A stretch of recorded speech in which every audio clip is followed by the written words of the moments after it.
സംഗീത ലോകത്ത് ശബ്ദം കൊണ്ട് വിസ്മയം കാണിക്കാൻ സാധിക്കുന്ന ഗായകന്മാരിൽ ഒരാളാണ് മധു ബാലകൃഷ്ണൻ. പല ഭാഷകളിലായി നിരവധി പാട്ടുകൾ പാടിയിട്ടുണ്ടെങ്കിലും അർഹിച്ച അംഗീകാരം അദ്ദേഹത്തിന് കിട്ടിയിട്ടില്ല. എന്നാൽ വളരെ ലാളിത്യത്തോടുകൂടി ജീവിക്കുന്ന താരം കൂടിയാണ് അദ്ദേഹം. 1999 മുതൽ സംഗീത ലോകത്ത് നിറഞ്ഞു നിൽക്കുന്ന മധു ഇതിനകം നിരവധി സൂപ്പർ ഹിറ്റുകൾ പാടിക്കഴിഞ്ഞു. ഏറ്റവും ഒടുവിൽ ഹിന്ദി ചിത്രം ആനിമൽ എന്ന സിനിമയിലെ പാട്ട് മലയാളത്തിൽ പാടിയത് മധു ആയിരുന്നു. അതേസമയം തൻ്റെ ജീവിതത്തിൽ നടന്ന ചില രസകരമായ സംഭവങ്ങളെപ്പറ്റി താരം സംസാരിച്ച കാര്യങ്ങളാണ് ഇപ്പോൾ വൈറലാകുന്നത്. സംഗീത മേഖലയിൽ നിന്നും ഒതുക്കാൻ ശ്രമിച്ചിട്ടുണ്ടോ എന്ന ചോദ്യത്തിന് മധുവിൻ്റെ മറുപടി ഇങ്ങനെയാണ്: അങ്ങനെ പ്രത്യക്ഷത്തിൽ ഒതുക്കാൻ ശ്രമിച്ചിട്ടുണ്ടോ എന്ന് ചോദിച്ചാൽ തനിക്കും അറിയില്ല. പരോക്ഷത്തിൽ അങ്ങനെ പലരും പറഞ്ഞു കേട്ടിട്ടുണ്ട്. എന്നാൽ തനിക്ക് നേരിട്ടൊരനുഭവം ഉണ്ടായിട്ടില്ല. അങ്ങനെ ഉണ്ടെന്ന് പലരും പറഞ്ഞു കേട്ടിരുന്നു. പാടാൻ വിളിച്ചിട്ടും പിന്നീട് പല പാട്ടുകൾ നഷ്ടപ്പെട്ടിട്ടുള്ള അവസ്ഥകൾ ഉണ്ടായിട്ടുണ്ട്.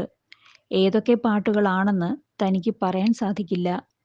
ഒരിക്കൽ എയർപോർട്ടിൽ ബോർഡിംഗ് പാസ് എടുത്ത് നിന്നപ്പോഴാണ് അറിയുന്നത് ആ അവസരം പോയെന്ന്. അങ്ങനെ തിരിച്ചു വരേണ്ടി വന്ന ഒരാൾ കൂടിയാണ് താനെന്ന് മധു പറയുന്നു. അതേസമയം താൻ സിനിമയിൽ ആദ്യമായി ട്രാക്ക് പാടിയതിനെക്കുറിച്ചും പാട്ട് പാടിയിട്ട് പ്രതിഫലം കിട്ടാത്തതിനെ പറ്റിയുമൊക്കെ ഗായകൻ അഭിമുഖത്തിൽ തുറന്നു സംസാരിച്ചിരിക്കുകയാണ്. പാടിയ പാട്ടിന് പ്രതിഫലം കിട്ടാതിരുന്ന സംഭവങ്ങൾ തൻ്റെ ജീവിതത്തിൽ ഏറെ ഉണ്ടായിട്ടുണ്ട്. ചിലർ അവരുടെ അവസ്ഥകൾ പറയുമ്പോൾ പൈസ വാങ്ങാതെ താൻ പാടിക്കൊടുത്തിട്ടുമുണ്ട്.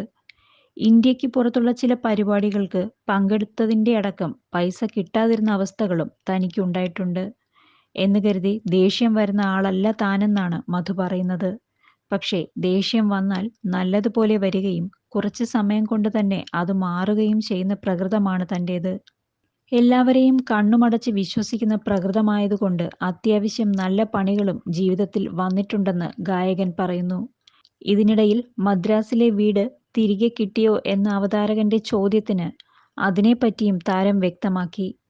മദ്രാസിൽ ഉണ്ടായിരുന്ന വീട് സൗഹൃദം സ്ഥാപിച്ച് തൻ്റെ കൂടെ കൂടിയ വ്യക്തി അടിച്ചു മാറ്റിയതിനെപ്പറ്റി ഗായകൻ മുൻപും പറഞ്ഞിരുന്നു. ആ വീട് തിരിച്ചു കിട്ടിയോ എന്ന് ചോദിച്ചാൽ അത് നടൻ കരുണാസ് വാങ്ങി. ഡോക്യുമെന്റ്സ് ഒക്കെ തൻ്റെ അടുത്ത് തന്നെയാണ്. എന്നാൽ മാസത്തിലെ അടവൊക്കെ അടയ്ക്കുന്നത് അദ്ദേഹമാണ്. അദ്ദേഹം വാങ്ങിക്കാമെന്ന് ഏറ്റതുകൊണ്ടാണ് ഗുണ്ടകളിൽ നിന്നും ആ വീട് തിരിച്ചു കിട്ടിയതെന്നും താരം പറയുന്നു. മാത്രമല്ല അമേരിക്കയിൽ ഇതുവരെയും തനിക്ക് പോകാൻ ആയിട്ടില്ലെന്നും അതും തനിക്ക് കിട്ടിയ പണികളിൽ ഒന്നാണെന്നും താരം കൂട്ടിച്ചേർത്തു. താൻ വിശ്വസിച്ചവർ തന്ന പണിയാണത്. ഇഷ്ടം പോലെ പരിപാടികൾക്ക് തന്നെ അങ്ങോട്ട് വിളിക്കാറുണ്ട്. എന്നാൽ വിസയ്ക്ക് ശ്രമിച്ചാൽ കിട്ടാറില്ല. വിശ്വസിച്ച് ഒപ്പം നിർത്തിയ ഒരാൾ തനിക്ക് തന്ന നല്ല പണിയാണത്. ഒരു തരത്തിൽ പറഞ്ഞാൽ മനുഷ്യക്കടത്തായിരുന്നു അത്. എല്ലാ രാജ്യങ്ങളിലും പോയിട്ടുണ്ട്, അമേരിക്ക ഒഴികെ. തൻ്റെ ജീവിതത്തിൽ കിട്ടിയിട്ടുള്ള ഏറ്റവും വലിയ പണികൾ ഇത് രണ്ടുമാണെന്നാണ് മധു ബാലകൃഷ്ണൻ പറയുന്നത്.